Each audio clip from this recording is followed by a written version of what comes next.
The 49ers blew it in the Super Bowl again, but what does that mean for the Rams? That's coming up next here on Locked On Rams. You are Locked On Rams, your daily Los Angeles Rams podcast. Part of the Locked On Podcast Network, your team every day.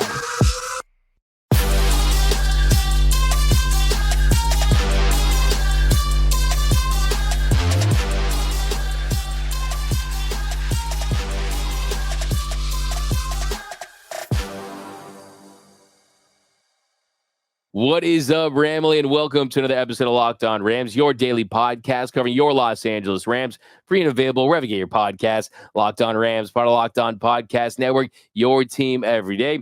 We're also available over on YouTube, so if you haven't yet, do us a huge favor, join the party, hit that subscribe button, hit that notification bell, hit that like button, and let us know what is your reaction to the 49ers losing to the Chiefs in the Super Bowl, and do you think that Sean McVay is a better head coach than Kyle Shanahan, and why?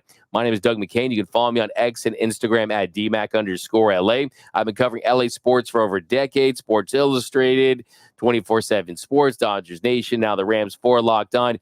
And as always, I'm joined by the Rams pre-half and post-game show host for the Rams flagship radio station, ESPN 710 LA. He just finished his 8th season covering your Los Angeles Rams, the people's champ, Mr. Travis Rogers. You can follow him on X at Travis Rogers. And on today's episode, the 49ers blow it again in the Super Bowl. How does that impact the Rams moving forward? Is Brock Purdy a threat to the Rams? Why Sean McVay is superior to Kyle Shanahan? But first, this episode of Locked On Rams is brought to you by Prize Picks, the easiest and most exciting way to play daily fantasy sports. Go to prizepicks.com/LockedOnNFL and use code all lowercase LockedOnNFL for a first deposit match up to $100. Now, Travis, the 49ers, they had this Super Bowl in the palm of their hand. It's so many opportunities to get this done. But what a time to be a Rams fan. Team won the Super Bowl recently, but you've watched the 49ers choke and cough away 3 Super Bowls that they probably should have won. And I think that lots to get into on this one. But, hey, 49ers, they lose again. I know that's what a lot of you guys wanted out there. Yeah, when the team that's in your division goes to the Super Bowl, obviously you're not loving that. And then you see the team that's in your division blow the Super Bowl. It's funny because, I'm sure that for several weeks and months looking forward that 49er fans will look at it one way, the Kansas City fans will look at it the other, that Patrick Mahomes did what he does, but there were a whole bunch of decisions in that game for the 49ers that are hard to kind of justify more than anything else. The decision to take the ball first in overtime, which was just bizarre. It sounds like listening to some of the quotes from the 49ers players that they didn't know the rules of Super Bowl overtime, of playoff overtime. That's on the coaching staff 100%. That's something that they should have addressed. I heard Patrick Mahomes and Travis Kelce talking about they were very comfortable with the overtime rules because they had gone over them, all week long, all division game long, all conference game. They knew the rules, so they were comfortable in that situation. And like you said, Kyle Shanahan's been on the wrong side of 3 Super Bowl situations where they've had somewhere between a pretty good lead and an enormous lead, and he hasn't punched his ticket yet. So there's a lot going on right there for sure. It was a terrible game right up until it became a great game. And it was just it's a very strange night. Yeah, absolutely. And just kind of, we can start at the end and kind of move backwards because that's a great point right there as far as not taking the ball first, or as far as taking the ball first and letting the Patrick Mahomes-led Chiefs team know, 1, what they're up against, and 2, they're immediately in 4-down territory, right? There's no way that the Chiefs, as good as they are, as aggressive as they can be at times, they would be going for it on their own territory right there on 4th down. They would have probably kicked the field goal possibly, had they made it into the Niners territory, but the 49ers put themselves in a bad spot. And then even after the Chiefs said after the game that they had won the toss, that they would have kicked it, right? So I think that the team has the advantage that knows what they're going up against. It knows that they're going to be in 4-down territory. And then you add the fact that you do get the ball and you get the ball in the red zone, but you play not to lose. Everyone in that stadium, everyone on that field, the millions and millions of people watching around the world knew that as soon as Jake Moody trotted out there to kick a field goal, it didn't matter what happened on that play. Unless they were going to fake and go for a touchdown, everyone in the on the planet knew that Patrick Mahomes was going to lead that team to a drive. So that's where I think that Kyle Shanahan really has some issues, right? I mean, everyone knew what Chris Jones was doing. And Chris Jones, he was absolutely beasting up the middle. You don't get him in a situation where he's rolling out, has some options, and it's a conservative call there, and you kick that field goal, and the game was over. Yeah, look, I think you're right. Number one, field goals are not going to beat Patrick Mahomes. They're just not. You know, you and I have been talking about this since the playoffs started. I'm not picking against him. Like, until somebody beats him, I'm not picking against him, because he's entered that class of athletes where the only thing that is surprising is if it doesn't happen. Like, you know, whether it's with Jordan or whether it was with Tiger, and, you know, there's probably Tom Brady, quite frankly, some guys that just, the only surprise is if they don't get it done. When they needed a field goal at the end of regulation, you knew that they were going to get it if they didn't get a touchdown. And once they got the ball back in overtime, you knew that the worst thing that was going to happen for the Kansas City Chiefs was they'd kick a field goal and they'd keep playing, right? That they were likely to score a touchdown. I understand what Kyle Shanahan is thinking, that, you know, to go for, what was that, about 4th and 4 or so from about where they were. I get it. That's a really tough spot. It's a short field. And if you don't get it, everyone's saying, what the hell are you doing? Well, the answer to what the hell you're doing are, they got number 15 over there. A field goal's not going to beat that guy. I have to score a touchdown. That's my only chance to beat him. And they didn't. And I think that he's going to have some of those questions, and the decision to take the ball to open overtime was a huge mistake. I would imagine that as he's around this a little bit more, maybe as the sting starts to fade a little bit over the next weeks and months and years, or whatever, however long it's going to take for that to happen, you take the ball second. This is why the college overtime thing, the team always takes the ball second, because you want to know what it is that you have to do. What do I have to match? What can I beat? And to your point, the best part is, I know I got to go for it on 4th down. If I have the ball second and a field goal doesn't work, I have to go for it. Changes play calling. It changes the way you can attack it. It changes the way the defense has to go up against you. It was a mistake on his part, and you know, whether or not he'll learn from that mistake, whether or not he'll get an opportunity to learn from that mistake, I think that's a big question. And this is why this stuff is so much fun and so hard, because there is no guarantee he'll ever get another shot to do it. They might never get another shot. You just never know. So when you get there, you better punch your ticket like Sean McVay did. Absolutely. And look, I don't care what anyone says. This was an absolute failure.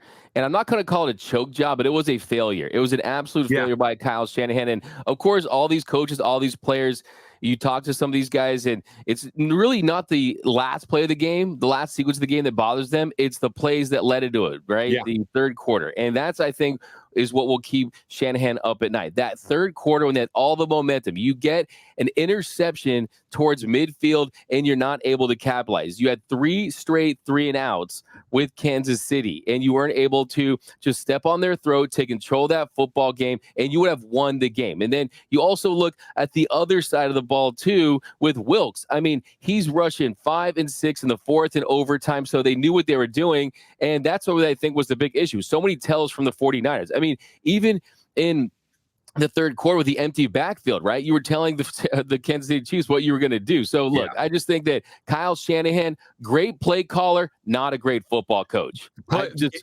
Open his ring box right now, you'll see 0 rings. Okay? No, he doesn't have one.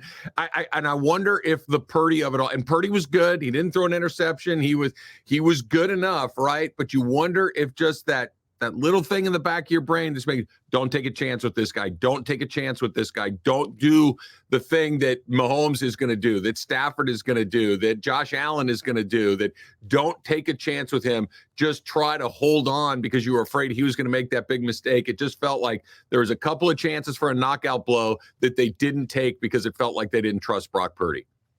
100%. And look, if Brock Purdy was your guy, do what Sean McVay did. Know that you got to trade Jared Goff to get your Matthew Stafford. But bottom line, he had leads of 25, 10, and 10 as an offensive coordinator and a head coach of the Super Bowl. Wasn't able to get it done. But we're going to continue to unpack the Super Bowl and what it means for the Rams. So we're going to talk about that in a little bit coming up next here on Locked On Rams. All right, let's talk about Prize Picks. Football season, it's over, but there's still tons to do at Prize Picks. Number one, put that Prize Picks app on your phone. Go to prizepicks.com/lockedonnfl and join the number one fantasy sports app that already has over 3 million members. It's easy and it's exciting to play daily fantasy sports. You just pick more or less than on 2 to 6 stat projections, and you can watch your winnings roll in. And right now, it's demon time on Prize Picks. You can win up to 100 times your money with as little as 4 correct picks, and you can turn $10 into $1,000. There's demons and there's goblins. They're the newest and most exciting way to play at Prize Picks. Squares marked with red demons or green goblins get you different payouts. Like I said, you can now win up to 100 times your money with as little as 4 correct picks, right? Quick withdrawals, easy gameplay, an enormous selection of players and stat types are what make Prize Picks the number one daily fantasy sports app. NBA, NHL, Major League Baseball is right around the corner. So go to prizepicks.com/lockedonnfl. Again, that's prizepicks.com/lockedonnfl. Use that code lockedonnfl for a first deposit match of up to $100. Prize Picks. Pick more, pick less. It's that easy. And we are off running here on Locked On Rams. Thank you for making Locked On Rams your first listen every single weekday, free and available wherever you get your podcasts. Locked On Rams, part of Locked On Podcast Network, your team every day. Also, a special shout out to our every listeners out there watching and listening to every single episode. We appreciate you. We can't tell you how much we appreciate you guys. And thank you for rocking with us all season last year, the playoffs, and the upcoming draft. We got so much to get into, free agency. So be sure to stay locked on to your Rams here. But here, Travis, in the second segment, we're going to talk about Brock Purdy. Now, Brock Purdy, there's always this discourse about Brock Purdy. How good is he? Is he Mr. Relevant? Is he a top 10 quarterback? But I just want to say thank you so much to the Kansas City Chiefs because we don't have to talk about Brock Purdy being a top 5 quarterback in this league, at least for another offseason. No, you not. The top 5 thing was always, eye-rollingly silly. They have a really interesting situation on their hands. He was fine yesterday. You did not watch that game yesterday and say, oh, the reason they lost is because Brock Purdy didn't do what he was supposed to do. I don't think that's what it is. The question is, could you ask for more from someone else? And I think the answer to that is yes. It's not unlike where the Rams were with Jared Goff a few seasons ago, which is we have this incredible team. We have these incredible weapons. We have our window is wide open. We have a head coach that knows how to get us into the position to go and compete for a Super Bowl. But can we make the big play at the big moment with the right guy? That's what the Chiefs had. The Chiefs have had that 3 times in the last 5 years. It's what the Niners had when they had their moments, what Brady had forever and ever. And the Niners just don't seem to have that guy. So the question is, do you try to go and get better at that spot at the expense of some other things? Or do you kind of evaluate what it is you have and say, this is about as good as we can do right here? It's right on the line, right? I think that they probably will run it back. I think that having him and not having him make any real money as far as by NFL standards goes, gives them an advantage so they can spend some of that money in other places. But to get that close with a guy, and it just felt like they wouldn't quite cut him loose when they needed to. I think it's a question they'll probably have behind closed doors. They'll probably never admit it, but it feels like that's what they need to do.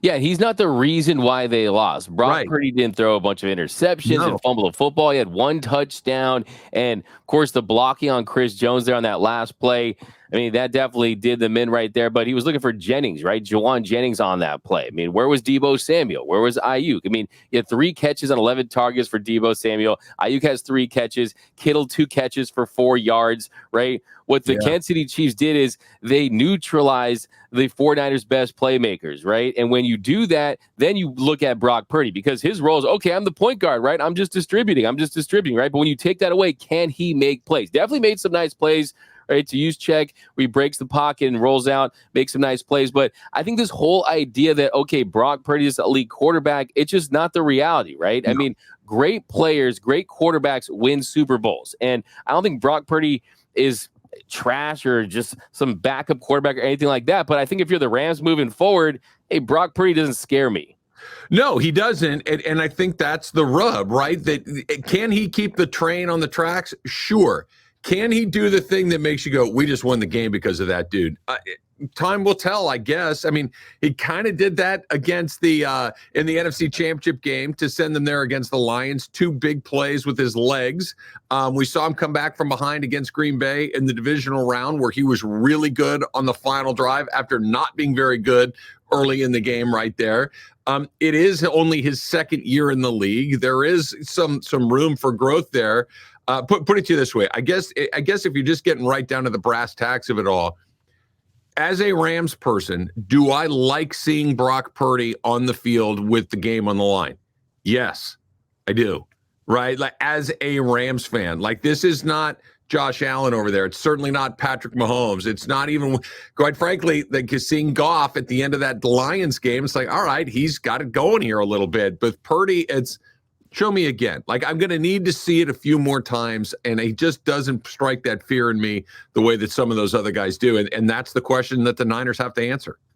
He really doesn't. And look, here's the thing. If you don't have the muff punt, right, if you don't have some of the fumbles, he's probably a Super Bowl champion, right? Yeah. And people are saying, oh, my gosh, the Mr. Irrelevant wins the Super Bowl. But the fact is, look, you had opportunities to make plays. Sometimes it's not about the offensive coordinator. Sometimes it's about the quarterback, the guy who has the ball in his hands. He has so much control over the game. And the bottom line is he just didn't do enough down the stretch and play like that superstar like Mahomes is. And, of course, compare him to Mahomes is an unfair comparison, right? Because he might go down as the best quarterback of all time. I actually think that, on a side here, anyone who says that they would draft Tom Brady over Patrick Mahomes is a damn liar. It would literally be all 32 teams would pick Mahomes over Brady in their primes. He can do things that Brady can't do. He can run the football. Look at the scrambles. Look at the arm angles. It's not a comparison, okay? If you want to point to rings, then don't tell me Bill Russell is a better player than Michael Jordan, okay? Still has a lot to prove, but what's your thoughts on that as a little side? I mean, the whole Brady Mahomes thing. He's getting started, right? He's not even 30 yet, and I like what you're saying. Like, just the physical tools that he brings to the game with the ability to make plays with his legs. We know what sort of arm talent he has to make off-platform throws and all those sorts of things. Here's the other thing: like, what made Brady was he was incredibly accurate and incredibly smart, right? He's no smarter than Mahomes. When was the last time you saw Patrick Mahomes make a bad decision? Doesn't happen very often, right? And on the rare occasion that he does, he covers it pretty well, with the next series of plays that he gets out there. I do think that we need to be a little careful about saying, that that Purdy did not have, wasn't able to do what Mahomes does. Nobody does, right? Like that if that's the comparison, everyone else sucks. If Mahomes is the only guy that, he's not as good as him, well, then fine. Then the other 31 guys in the league all suck because he's better than everybody else. He might be better than anybody that's ever done this. We'll see how it unfolds from here. No one in the history of the Super Bowl has ever won 3 Super Bowls in a row. He's got an opportunity to do that. He's on a list with Joe Montana and Tom Brady as the only 3-time Super Bowl MVPs or more in Brady's case. He's not 30. I mean, it's crazy how good he's been. He's going to get better. Keep Andy Reid there. They're going to have to find another weapon or two offensively. They got a really good defense. The Chiefs they're really scary. As it has for the last 5-6 years, everything runs through KC. They can be beat, but they're never going to hand you one. Yeah, it kind of goes back to Shanahan, man. You got to feel for that guy. You lose to Brady, Mahomes, Brady. I mean, you look at the offensive coordinator. Also, he had a 10-point lead against the Rams. So you lose to Stafford. And really what this all points to is elite quarterbacks, not really good quarterbacks, future Hall of Famers, top 10 to 15 guys. Those are the guys that win and get it done in the NFL. The 49ers, when you had your run, who'd you have? You had Joe Montana and Steve Young. Brock Purdy isn't of that ilk. He's not a future Hall of Famer. He's a fringe Pro Bowler, but then so is Tyler Huntley. Okay. So that's what we're talking about. So I think we can end the Brock Purdy is an elite quarterback. The Brock Purdy is some franchise quarterback that's going to be the reason why you win games. Patrick Mahomes is the single biggest reason why they won games. And yes, look, Shanahan didn't run the ball in the third quarter, got cute, got conserved, the CMC fumble, the special team fumbles, all that. But at the end of the day, everyone knows that Mahomes is inevitable. If he knows what he has to do to win a game, he's going to do it, and he did it once again. And the 49ers, unfortunately for them, they were on the other side. But coming up in our final segment, why we have an even bigger appreciation for Sean McVay after the 49ers blow another golden opportunity to win the Super Bowl. That's coming up next here on Locked On Rams. So DoorDash had the spot yesterday, right? The spot where all of the other spots got folded into the DoorDash spot. It was just a great Super Bowl commercial. What a great football game that was. And as always, it's about the eating as well, right? It's about having that big party with everybody else. And DoorDash went all out for game day. They put all the ads into one lucky winner: car, snacks, even tax software. They had you covered for sure. And that's what DoorDash is, right? It's the all-in app for your everyday needs: restaurants, groceries, flowers, gifts. So the next time that you're running low on, I don't know where you want to go to eat to dinner, right? DoorDash. Perhaps, oh my gosh, I forgot to get the dog food. DoorDash. Or just time. You don't want to get off the couch, right? You can get so many more things done at DoorDash than you realize, and all delivered right to your front door. So put that DoorDash app on your phone. DoorDash app on your phone. Whether it's a watch party or anything party you've got coming up, get it delivered with DoorDash. Get dinner for tonight, groceries for the week, a consolation prize for your sad friends, all on DoorDash. Head to DoorDash app right now to get everything you need delivered.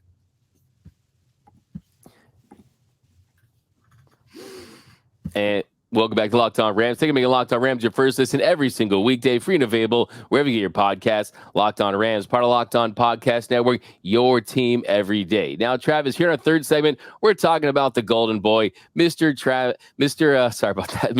Sean McVay. They need to really move this President's Day Super Bowl, the Monday off. Okay, I'm not going to get to it, but also, actually, before we get to that, we want to point out, okay, we had our prop bets for the Taylor Swift thing, the over under 6 shots of her during the game.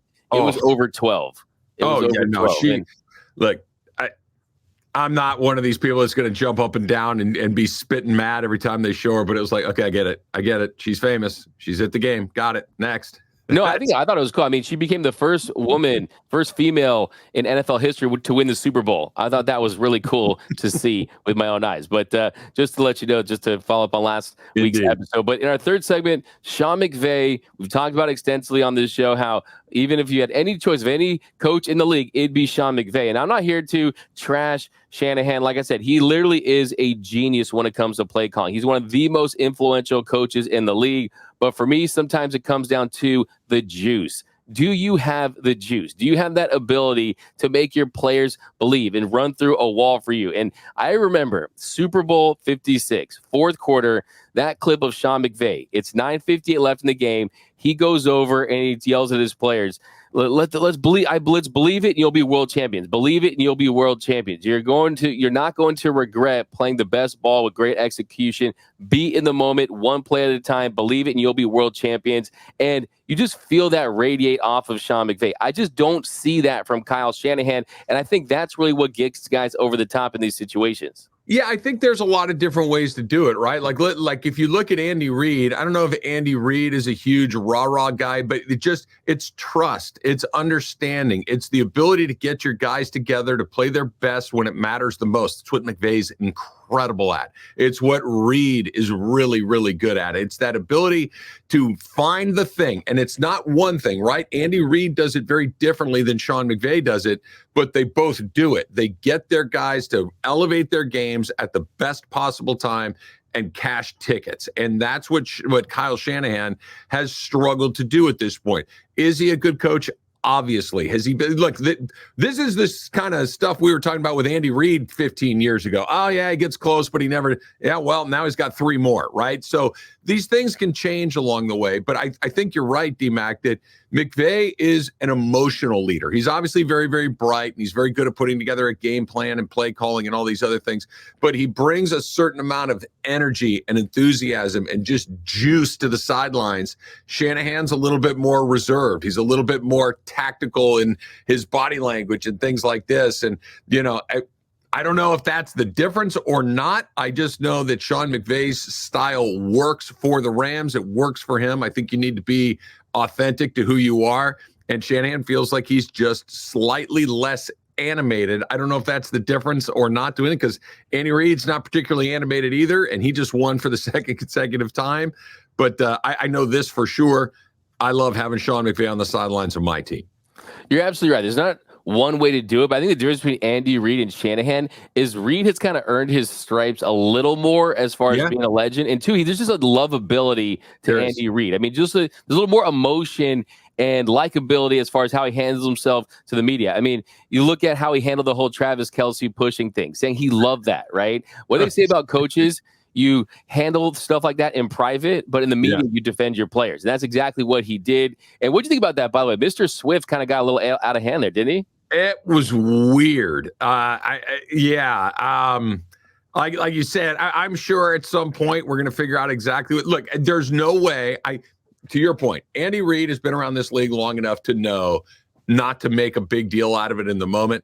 I can't imagine that isn't something that made him at least go, dude, what are you doing? Like, first of all, he could have knocked him over. Andy Reid probably is not getting back up if he gets knocked over.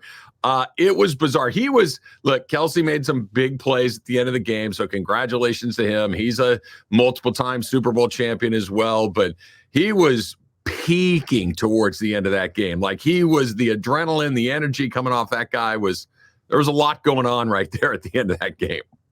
There was a lot going on. And like you said, the emotions and everything related to that, I think Kelce, looking back, the optics of that just did not play well.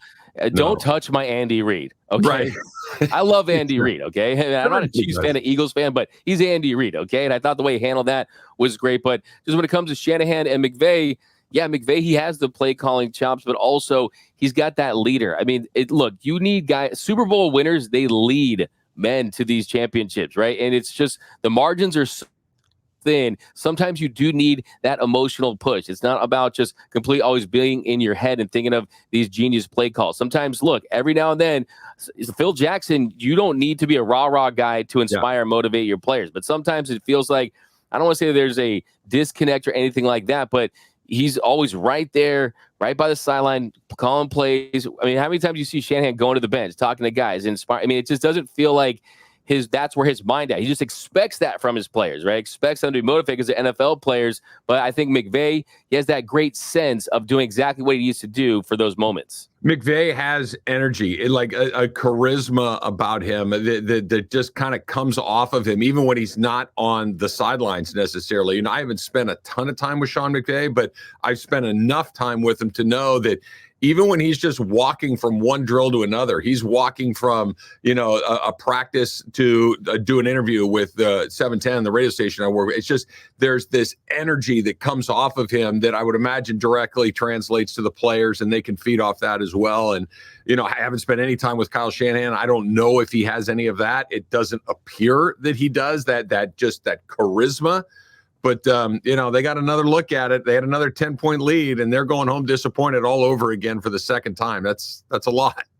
And it is not easy to get back to that Super Bowl when you lose. And I think if you're the Rams right now, all the momentum you have, having a surprising 10-win season, making the playoffs, finding Puka Nacua and all these young guys that you drafted, they're developing. You have cap space. You're going to get guys back, and Stafford's healthy. I think everything is primed for a Rams run. And, hey, just to end this, hey, Shanahan, you are not sitting at McVay's table. Like I said, you put Kyle Shanahan's rings in a box. You know what you have? An empty box. That's what we do for this episode of Locked On Rams. My name is Doug McCain. You can follow me on X and Instagram at DMAC_LA.